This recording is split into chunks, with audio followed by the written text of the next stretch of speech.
This is the Spirit and Wellness Show. News and information from a higher perspective. With your host, Harry Wilkinson. Yes, this is your host, Spirit and Wellness Show.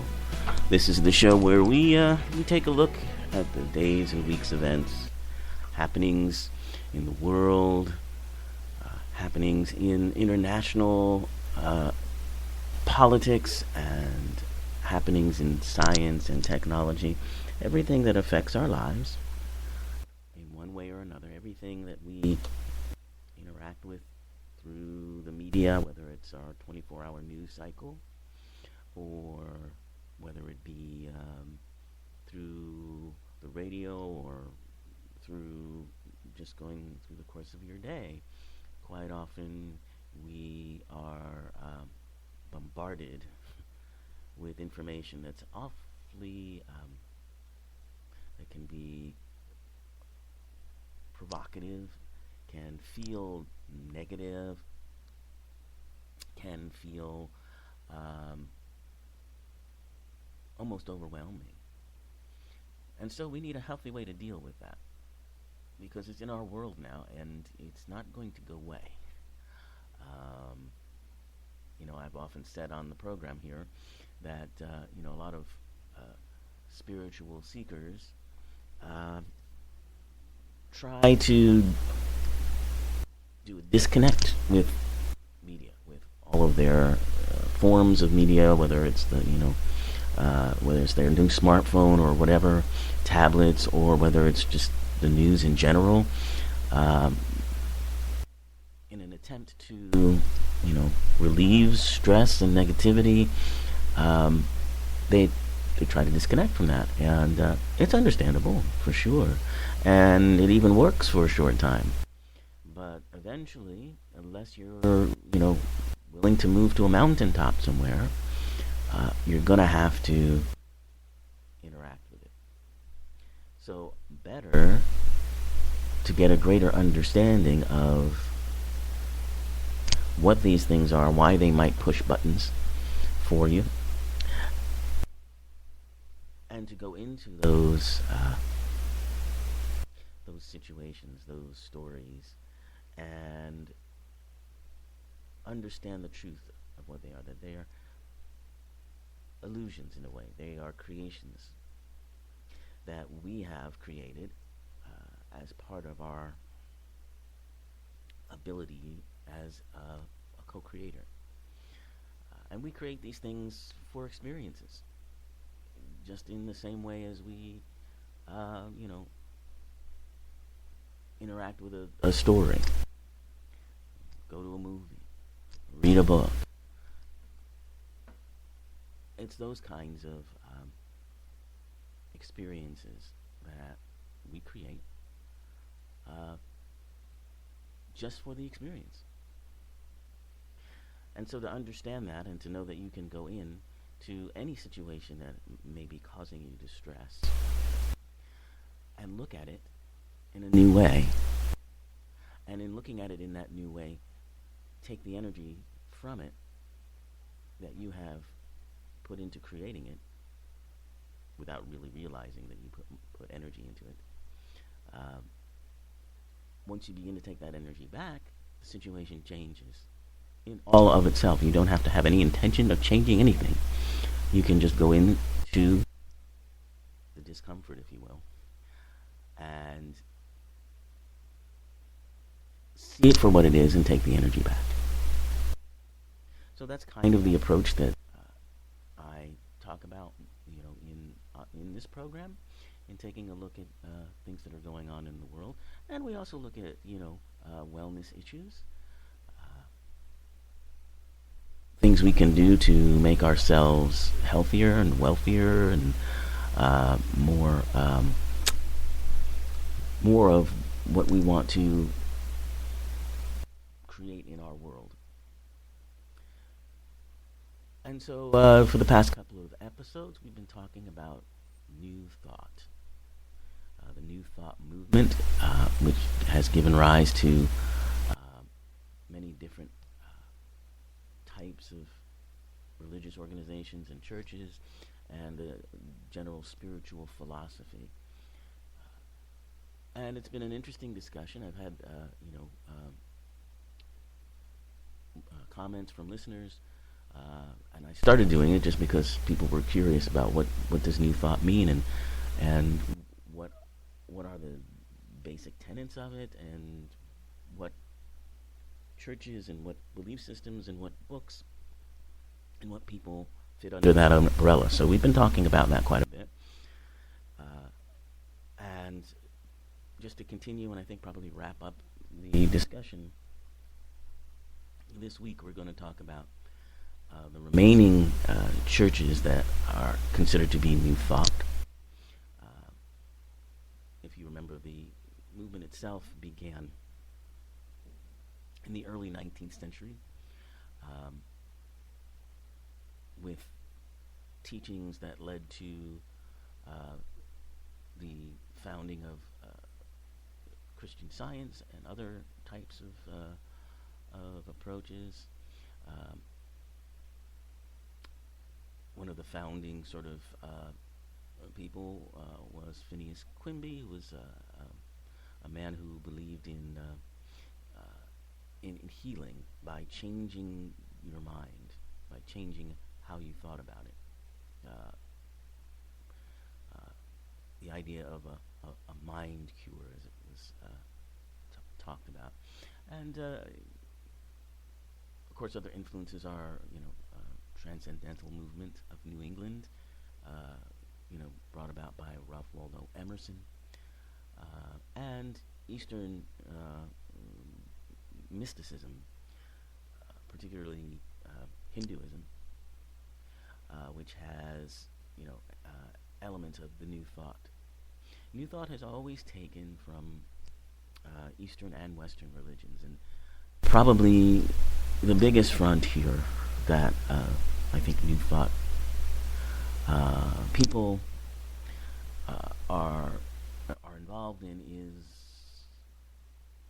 incorporating Eastern mysticism and beliefs into what is considered to be traditional Western spiritual or religious thought, particularly Christian thought. And there is a kind of looking at the Bible, particularly the New Testament, in a new way, looking at different interpretations and realizing that there is a lot of Eastern philosophy, particularly in the Gospels that were found in Nag Hammadi in the 1940s. These were thought to be lost Gospels of Jesus, in which there's a very different kind of teaching going on. The King James Version of the Bible that we know of originated around the 10th century, and it was chosen. The Gospels that are used and that have come down to us were chosen by Constantine, who was the Roman emperor at the time, who was converting to Christianity. And at the time, there were a lot of competing ideas, competing versions of Jesus' teachings and different approaches. And what Constantine did in the 10th century was to kind of sort through it, and the church itself, in sort of making itself what it is today. They eliminated certain types of gospels that they felt did not match what they were trying to talk about in Jesus' teachings.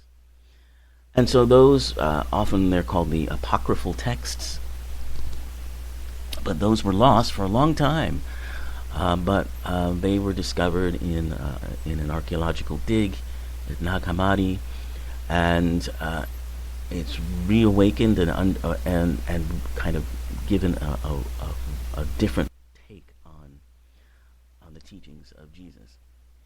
And so many of the New Thought churches today have incorporated a lot of those ideas.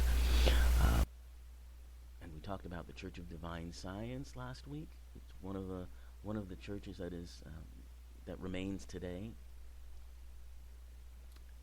Religious science, which we talked about before too.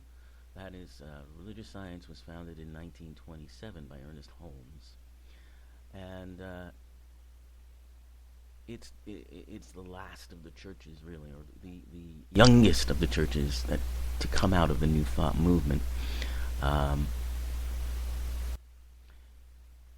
the other church that continues on in this way is Unity Church, and Unity is a national movement.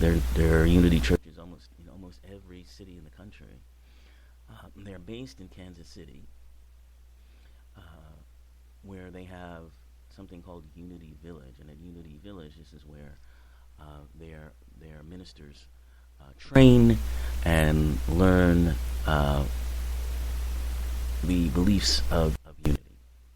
And it is a church, for sure, and it describes itself as positive, practical Christianity, which teach the effective daily application of the principles of truth taught and exemplified by Jesus Christ, and promotes a way of life that leads to health, prosperity, happiness, and peace of mind. So it was founded by Charles Fillmore and his wife Myrtle Fillmore. And the story goes that Myrtle Fillmore had contracted tuberculosis and was able to cure herself through spiritual healing. And this resulted in the Fillmores beginning a study of spiritual healing. It was influenced by Mary Baker Eddy of the Christian Science Church and Emma Curtis Hopkins. And after World War I, they developed Unity Village in Kansas City.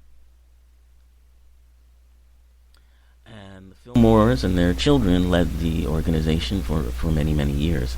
It continues on. And they publish magazines and books and pamphlets. And they even have a prayer service called Silent Unity, in which you just simply call or email and ask for prayer and guidance.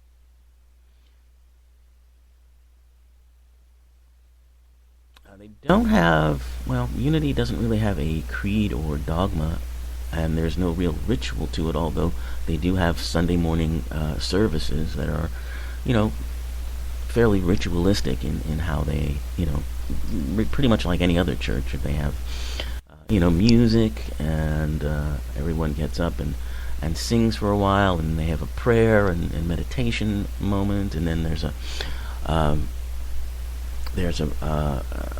sermon of some kind given by the minister. So it does have, most churches do have something of a ritual, although it's not set in stone by any stretch of the imagination. And so their belief system, just like all New Thought belief systems, look at God as energy, as the creator of all, and omnipresent. God is good and present everywhere. Unity believes that we're spiritual beings created in God's image, and that the Spirit of God is within each person, and all people are inherently good.